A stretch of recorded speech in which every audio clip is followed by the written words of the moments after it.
Size bir sır açayım. Beyninizde 100 milyar neyron var. Ama intellektinizin ve yaddaşınızın gücü onların sayında değil, arasındaki əlaqənin keyfiyyətində və çoxluğundadır. Çoxumuz beynimizin hər iki tərəfini bir-birindən təcrid olmuş otaqlar kimi istifadə edirik. Amma dahi insanlar o iki dünya arasındakı gizli körpünü aktivləşdirənlərdir. Bu körpü korpus callosumdur. Beynin sol yarımkürəsi, yəni məntiq ilə sağ yarımkürəsini, yəni yaradıcılığı birləşdirən 200 milyondan çox sinir lifindən ibarət super internet kabeli.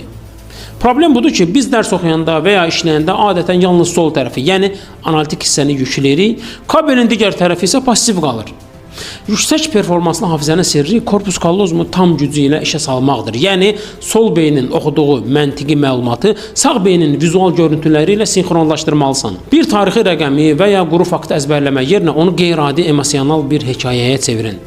Bu iki fərqli məlumat korpus callosum vasitəsilə toqquşanda beyin bu siqnalı həyati vacib olaraq kodluyur. Siz də hafizənizi superkompüterə çevirmək istəyirsinizsə, məntiqinizə, xəyal gücünüzü əlavə edin. Bu körpünü oyadın və fərqi özünüz görün. Beyninizin gizli potensialını kəşf eləmək və zehni sərhədlərinizi aşmaq üçün şərhə körpü yazın. Sizə bu sistemin detallarını göndərim. Diqqətiniz bizdə qalsın.